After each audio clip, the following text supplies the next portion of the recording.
Hello everybody, అందరికి మరణాత praise the lord. ఎలా ఉన్నారు? అందరూ బాగున్నారా? ఈ రోజు చెప్పబోయే సాక్ష్యాన్ని పోస్ట్ పోన్ చేస్తున్నానండి. ఎందుకంటే చాలా మంది ఇన్స్టాగ్రామ్ లో గానీ అడిగారు నన్ను, అన్నయ్య లేవియతన్ గురించి బైబిల్లో ఉందంట కదా, సో నిజంగా అది భూమిపైకి వస్తే ప్రపంచ అంతం జరుగుతుందా అని చెప్పి అడుగుతున్నారు. నిజంగా ఈ లేవియతన్ గురించి బైబిల్లో ఉంటే దేవుడు ఏమని చెప్పాడు? అసలు దేవుని రెండో రాకడికి ఈ లేవియతన్కి ఏమన్నా సంబంధం ఉందా? దాని గురించి కొన్ని వివరాలు ఈ వీడియోలో తెలుసుకుందాం. ఖచ్చితంగా వీడియో స్టార్ట్ చేసే ముందు ఒక్క లైక్ చేసి సబ్స్క్రైబ్ చేసుకొని మీ ఫ్రెండ్స్ కి షేర్ చేయండి. సో వీడియో స్టార్ట్ చేసేద్దామా?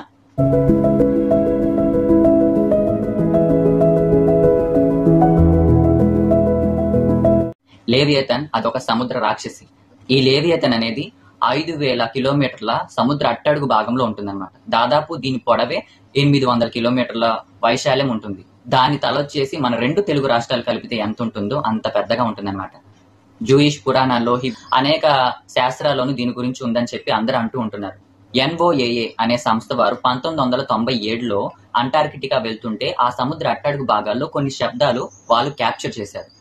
ఆ శబ్దాలు ఎలా ఉన్నాయంటే, ఒక ట్రైన్ స్పీడ్ గా వెళ్తుంటే ఎలా శబ్దం వినిపిస్తుందో ఆ మాదిరి వినిపించింది అనమాట. ఈ శబ్దాన్ని క్యాప్చర్ చేసిన ఆ పరిశోధకులు ఖచ్చితంగా సముద్ర అంతర్భాగంలో ఈ లేవియతన్ నుంచి వస్తున్నవే అని చెప్పి ఆనాడు ప్రతిపాదించారనమాట.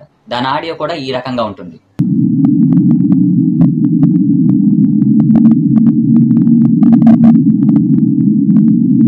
ఈ లేవియతన్ అనేది తన తోక కదిల్చినప్పుడు సముద్ర ప్రళయాలు అనేవి సంభవిస్తాయని చెప్పి అందరూ అంటూ ఉంటారు. ఈ మధ్యకాలంలో మనం చూస్తూ ఉంటే అట్లాంటిక్ మహాసముద్రంలోని డూమ్ డే ఫిష్ అనేది సముద్ర తీరానికి కొట్టుకొని రావడం గానీ, లేదా అండ్ ఇంకా ఆస్ట్రేలియా సముద్ర తీరాల్లో సొరచాపలు ఒడ్డు కొట్టుకొని రావడం గానీ, ఇంకా మన దేశంలోని ఒరిస్సా ప్రాంతంలోని సముద్ర తీరాల్లో లక్షల సంఖ్యలో తాబేలు అనేవి ఒడ్డుకు రావడం గానీ చూసి ఇది ఒక ప్రళయానికి సూచనగా అందరూ అనుకుంటూ ఉంటున్నారు. ఈ లేవియతన్ కదలడం వల్ల సముద్రంలోని ఏదో ప్రళయం సంభవించి ఈ జలచరాలన్నీ ఒడ్డుకు వస్తున్నాయని చెప్పి అందరూ అనుకుంటూ ఉన్నారు. నిజంగా ఈ లేవియతన్ అనేది ఉందా? ఉంటే గనక మానవుడికి ఇంతవరకు అంతు చిక్కకుండా ఎందుకుంది? లేవియతన్ గురించి బైబిల్లో నిజంగా ఉందో లేదో కొన్ని రిఫరెన్స్ల ఆధారంగా చేసుకొని చూద్దాం. ఓకే, మీ దగ్గర గనక బైబిల్ ఉంటే యోబు గ్రంథము 15వ వచనం తీసి చూద్దాం.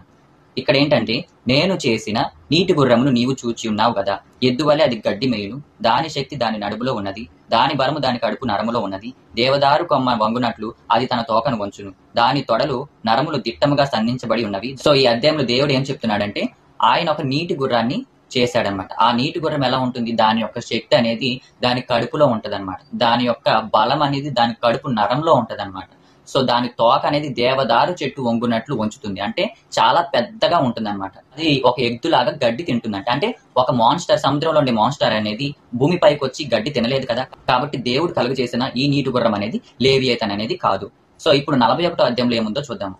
మరి ఒక జంతువును దేవుడు మనకి ఇక్కడ చూపిస్తున్నాడు చూడండి. 41వ అధ్యాయంలో, నీవు మకరమును గాలముతో బయటికి లాగగలవా? అంటే దేవుడు ఇంకొక మృగాన్ని కూడా సృష్టించాడు. అదేంటి? మకరం. మకరం అంటే ఒక మొసలి. మొసలి అంటే నీటిలోనే ఉంటుంది కాబట్టి అది నీటిలో ఉండే ఒక పెద్ద రాక్షసి. యాక్చువల్ గా ఈ 41వ అధ్యాయం అంతా దేవుడు ప్రత్యేకంగా దాని గురించి వివరిస్తాడు. చూస్తే మనము ఈ 41వ అధ్యాయము 12వ వచనంలో చూడండి.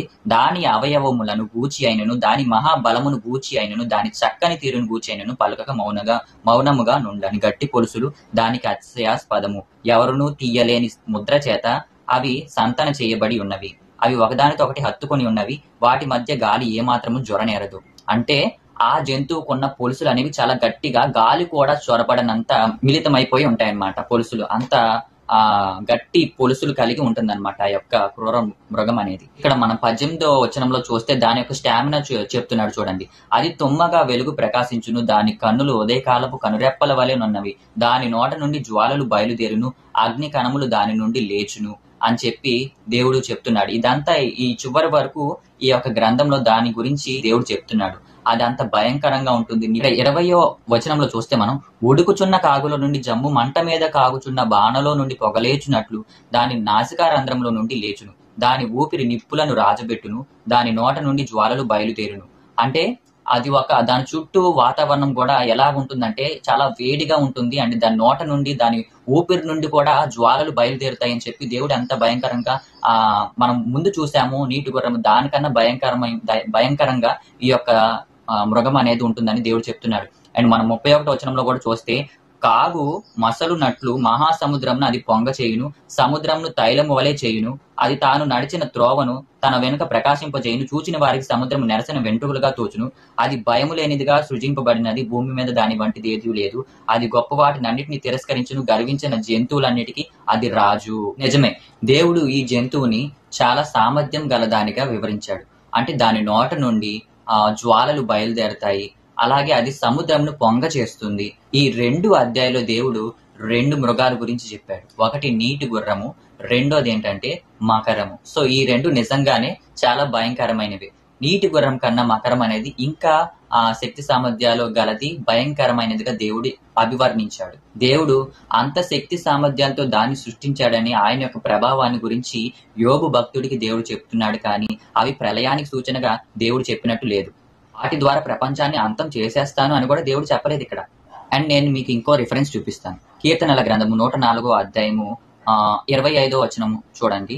అదిగో విశాలమైన మహాసముద్రము, అందులో లెక్కలేని జలచరములు, దానిలో చిన్నవి పెద్దవి జీవరాశులున్నవి, అందులో ఓడలు నడుచును, దానిలో ఆటలాడుటకు నీవు నిర్మించిన మకరములున్నవి. అంటే అందులో నీవు భయంకరమైన ముసళ్ళు కూడా ఉన్నవి, అంటే చిన్నవి పెద్దవి, ఇలా చాలా రకాలుగా దేవుడు సృష్టించాడు. కాబట్టి ఇక్కడ మనం 27వ వచనంలో చూస్తే, తగిన కాలమున నీవు వాటికి ఆహారం ఇచ్చేదవని, ఇవన్నీ నీ దయ కొరకు కనిపెట్టుచున్నవి. కేవలం ఆయన దయ కొరకు కనిపెట్టే జంతువుల ద్వారా ఒక ప్రపంచం నాశనం అయిపోతుందంటే ఇది నమ్మదగ్గదేనా?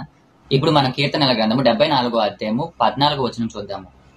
మకరము యొక్క శిరస్సును నీవు ముక్కలుగా కొట్టితివి, అరణ్యవాసులకు దాన్ని ఆహారముగా ఇచ్చితివి అన్నది. మకరాన్ని చంపినట్టు చెప్తుంటే మళ్ళా లేవియతన్ అనేది భూమి మీద ఎలా ఉంటుంది? కాబట్టి సముద్ర అట్టడుగు భాగాల్లో మనకు తెలియని ఎన్నో రకాల జలచరాలు ఉంటాయి. వాటిలో పెద్దవి ఉండొచ్చు, చిన్నవి ఉండొచ్చు, దేవుడు సృష్టించిన వాటిలో. ఇలా లేవియతన్ లాంటి మృగాలు ఉంటాయని మనం ఊహించకూడదు. అవి చనిపోయినట్టు దేవుడు ముందుగానే మనకి బైబిల్ ప్రకారం చెప్తున్నాడు. ఒకవేళ అలాంటి లేవియతన్ లాంటిది భూమి మీద మిగిలే ఉంటే ఖచ్చితంగా మానవ జాతికి ఎప్పుడో ఒకసారి తారసపడే ఉండాలి కదా. కనీసం దాని ఆనవాళ్ళు ఏమి తెలియకుండా మనం ఫలానా జరుగుతుందని చెప్పి, అది సముద్రంలో ఉంది లేస్తుందని చెప్పి, ప్రళయం వస్తుందని, ప్రపంచ నాశనం అయిపోతుందని మనం ఊహించుకోవడం అది తప్పు. ఇంకొంతమంది ఏమంటున్నారంటే ఈ యొక్క లేవియతన్ గురించి ప్రకటన గ్రంథంలో ఉంది అని చెప్పి అంటున్నారు. సరే, ప్రకటన గ్రంథంలో చూద్దాము. ప్రకటన గ్రంథము 13వ అధ్యాయంలో చూద్దాము. మొదటి వచనము. మరియు 10 కొమ్ములను 7 తలలను గల యొక్క క్రూర మృగము సముద్రంలో నుండి పైకి వచ్చుట చూచి తిని, దాని కొమ్ముల మీద 10 కిరీటములు, దాని తలల మీద దేవదూషణకరమైన పేలును ఉండెను. ఈ యొక్క మృగము దేవుడు నిజమైన మృగం అని చెప్పట్లేదు. నిజంగా సముద్రంలో నుంచి మృగం బయటకు వస్తుంది అని కాదు దీని యొక్క ఉద్దేశం. దీని యొక్క సాదృశ్యం ఏంటంటే ఆ యొక్క మృగము అంత్యక్రీస్తు, అబద్ధ ప్రవక్త, దేవుడు లేడు నేనే దేవుణ్ణి అని చెప్పుకొనుచు ప్రజల్ని మాయ చేసే ఒక వ్యక్తి వస్తాడని దేవుడు సాదృశ్యంగా చెప్పాడు. మత్తయి సువార్త 24వ అధ్యాయం 24వ వచనంలో చూడండి. అబద్ధపు క్రీస్తులను, అబద్ధపు ప్రవక్తలను వచ్చి సాధ్యమైతే ఏర్పరచబడిన వారిని సహితము మోసపరచుటకై గొప్ప సూచక క్రియలను, మహత్కార్యములను కనపరిచెదరు అని చెప్పి యేసు ప్రభువారు అంటారు. సో వీరికి సాదృశ్యంగా దేవుడు ఈ యొక్క క్రూర మృగ యోహాను భక్తుడికి ఈ యొక్క క్రూర మృగాన్ని సాదృశ్యంగా చూపించాడు. సో మనం బైబుల్ చదివేటప్పుడు ఆత్మీయంగానే పరిశీలించాలి, కానీ మనం మామూలు పుస్తకం చదివినట్టు చదవకూడదు. ఒక ఆత్మీయ పరమైన భావన బైబిల్ చదివేటప్పుడు, ఒక పరిజ్ఞానం అనేది మనకి రావాలి. కాబట్టి ఇక్కడ డ్రాగన్ ఉంది, అక్కడ డ్రాగన్ ఉంది, సముద్రంలో డ్రాగన్ ఉంది, సో అది వస్తే ప్రపంచం అంతమైపోతుంది, ఇవన్నీ నమ్మకండి. ప్రపంచ నాశనం అనేది దేవుడు రాకడొచ్చినప్పుడే ప్రపంచం అంతం ఉంటుంది. ఎందుకంటే ఆయనే అల్ఫయు ఓమేగయు, ఆదియు అంతమునై ఉన్నవాడు. మనం చేయవలసిందల్లా ఏంటంటే దేవుడి రాకడ ఎప్పుడు వస్తుందో ఎదురు చూస్తూ ఉండాలి. ఆయన రాకడ దొంగ వలె ఉంటుందన్నమాట. దొంగ ఎప్పుడు వస్తాడో మనకు తెలియదు కదా. అలాగే యేసు ప్రభువారి రెండో రాకడ కూడా అలాగే ఉంటుంది. స్వయంగా దేవుడు చెప్పాడు మనకి ఆయన రాకడప్పుడు ఏ సూచన జరుగుతాయని. కానీ ఇలాంటి సూచన జరుగుతుందని దేవుడు ఎక్కడ చెప్పలేదు. కాబట్టి అలాంటి ఫేక్ న్యూసెస్ నమ్మకుండా దేవుని అందు నిరీక్షణతో దేవుని రాకడ కొరకు ఎదురు చూచే కృప దేవుడు మనందరికి దయచేయును గాక. ఆమేన్. సో మిత్రులారా, నాకు తెలిసిన కొన్ని అంశాలు ఈ వీడియోలో నేను మీకు చెప్పాను. మీకు నచ్చిందని అనుకుంటున్నాను ఈ వీడియో. సో నెక్స్ట్ వీడియోలో మరొక మంచి సాక్ష్యంతో నేను మీ ముందుకు వస్తానండి.